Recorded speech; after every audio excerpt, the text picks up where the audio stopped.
Got this a little later in the day. What you gonna do? It's fantastic fest. Shit happens.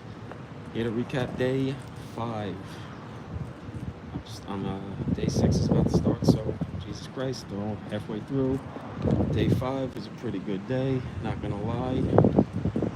Gonna try to get through this pretty quick and not running for 20 fucking minutes again, but I did 4 movies, skipped the midnight movie, was just a little too fucking tired. Got some cars passing here, give me a sec. Yeah, skipped the midnight movie to get some sleep, needed that shit. Gonna be another one, man.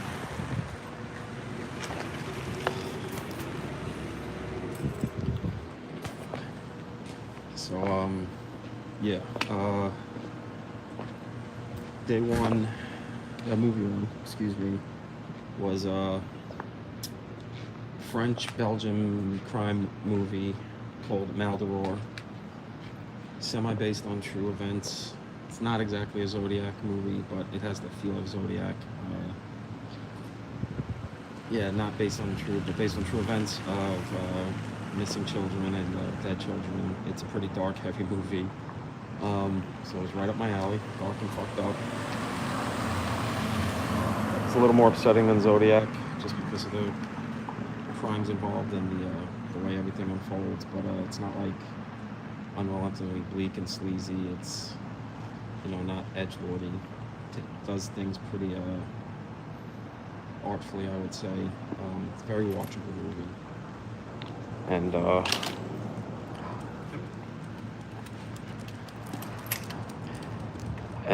yeah, I had a really good time with this one. The way things unfold, it's 2.5 hours, like I said, so it takes a lot of time to let you get to know the main character, the central detective with the story who gets obsessed with these crimes. What starts off as 2 missing children that he believes, and only he seems to believe, is a crime ring, a pedophile crime ring. And his obsession into this starts to ruin his life and his career, even to the point of chasing this thing down once he ruins his career and ruins his marriage and his family and everything. I thought it was a really well done movie. One of my favorites at the fest so far. Bit of a heavy movie to start the day, but it was pretty good, not gonna lie.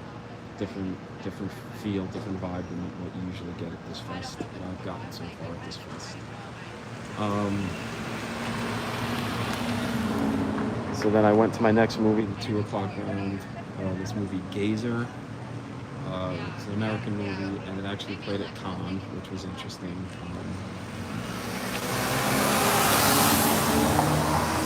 Sorry, folks, I'm outside. Cars will occur. But yeah, narratively, it's not that unique. It doesn't really do much to separate itself from the pack in that regard. Just a movie about a woman who gets caught up on an accident and a crime and has to try to prove her innocence and find out what really happened. And that sort of wrong man, wrong woman, caught up in the wrong moment. It's kind of crime flick. But it's got a really good central performance in it, and the central character has a degenerative cognitive disease that affects her ability to sort of deal with time. Time kind of works differently for her. She'll have blackouts and all that, so there's a little bit of a memento thing going on here, which gives it a little bit more juice. Shot on film, very independent, shot in New Jersey, so it has a nice, good feel in that regard. It was good, don't get me wrong, but it wasn't great. It was a solid little movie. Glad I got to see it here. Sort of middle of the pack, I would say, for me thus far. Maybe lower middle. It's been a good fest so far, but this one, yeah, I enjoyed it. And yeah, I don't know. Kind of just solid, decent little movie. Wished it was a little better, had a little more oomph to it, but what can you do? Independent movie, made with passion, clearly, so you can't go wrong with that. Which leads me to my Good five. afternoon, sir. Good afternoon. Are you here with the festival? Yes. You're in the residential area. If you wouldn't mind, please go back into the retail area. Okay. Thank you so very much. No problem. Jesus fucking Christ. Stand here. Oh, people are such fucking losers. What can you say?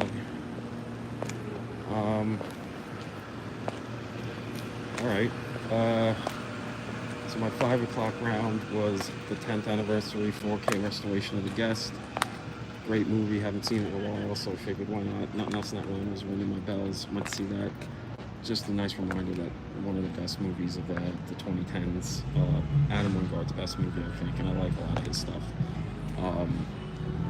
Movie just moves, it rips, looks great, great action, good violence, great characters. Dan Stevens, you know, just like a warning bell of what a movie star incoming looks like. He just absolutely fucking kills this movie. He's so good, looks great, great action star, great action villain.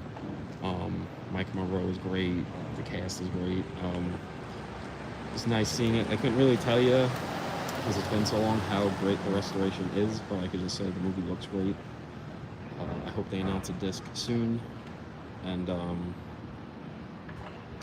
yeah, it was just nice to sort of like recharge and revitalize during the day with something I'd seen before, so I could just kind of enjoy it without having to, you know, see something for the first time and sort of think about it in that way. This was just a nice reminder of what, you know, past Fantastic Fest glories looked like, and being able to see like a guy who's a big mainstream, like big old director now, you know, fucking Wingard's doing Godzilla movies, and that was nice to see from his humble beginnings, and probably his best movie, like I said.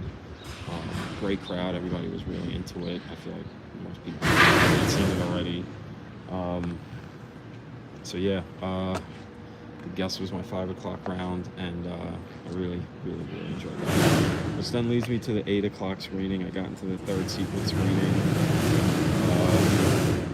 It was really cool to be able to get into all these secret screenings. You know, spoiler, I got tickets for secret screening 4 and 5, so I'm doing them all. Secret screening 3 yesterday ended up being Heretic, the new A24 horror movie starring Hugh Grant from Beck and Woods, the guys who wrote the first Quiet Place movie and have wrote and directed Haunt and 65 since A Quiet Place. This is their third movie on their own, and gotta be honest, you know, the trailers played a lot in the last few months in front of things, and the trailer wasn't really doing much for me, but I was here, got to see it, and I like Beck and Woods, and I'm always interested in seeing Hugh Grant keep, you know, in the last 10 years or so, he's been really pushing himself away from his rom-com, pretty boy, you know, awkward thing that he was well known for like 20 years, and he's fantastic in the movie. I think the movie's really good. Could have used a little punch for the end to kind of end on a bigger note, maybe tighten it up a little bit, 5-10 minutes maybe, something like that. But it's not your typical horror movie, surprising coming from A24. It's very talky, but it never is boring. The dialogue is crisp and crackling, you know, about what if Christopher Hitchens was Jigsaw. So it's just a lot of monologuing from him about religion and his beliefs, and testing these two Mormon girls, and yeah, so a lot of talking, but it never feels bland or boring or theatrical. It feels very cinematic. The movie looks great. It moves pretty well, and the twists and turns are really fucking good. Keeps you on your toes. You never know exactly where it's going. And then yeah, that was the secret screening number 3 of the fest. End of my day 6, day 5. Jesus Christ. So now I am rolling into day 6. Today is day 6. My mind is finally working.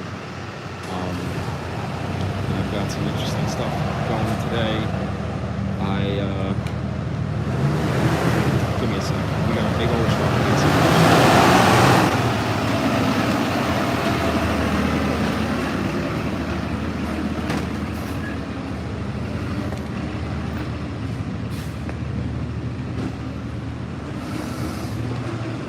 So yeah, my day for day 6 is going to be Children of the Wicker Man, documentary about ostensibly about the Wicker Man, but more about the family dealing with the fallout of the director of the Wicker Man being a real shithead, and the kind of weight of that. Movie number 2 is going to be The Life and Deaths of Christopher Lee, movie about Christopher Lee, a documentary about him. Man had one of the craziest lives in history, so that ought to be a very fascinating documentary, even if it's filmed just, like basically and not given any verve, but we'll see how that goes filmmaking wise. Movie 3, I'm going to see Spermageddon after ditching it at the midnight round the other day. I'm going to see that. And then I got secret screening number 4 at the 8 o'clock slot. Very curious what that's going to be. It's been 3 choices that I don't think I would have expected so far. Heretics feels more like the most fantastic festy of the 3 titles thus far, and so I'm going to see what the next 2 are going to be like, and we'll see what secret screening number 4 is. So that's my day 6. Stay tuned tomorrow for my reactions for these movies from today, and what day 7 is going to bring. So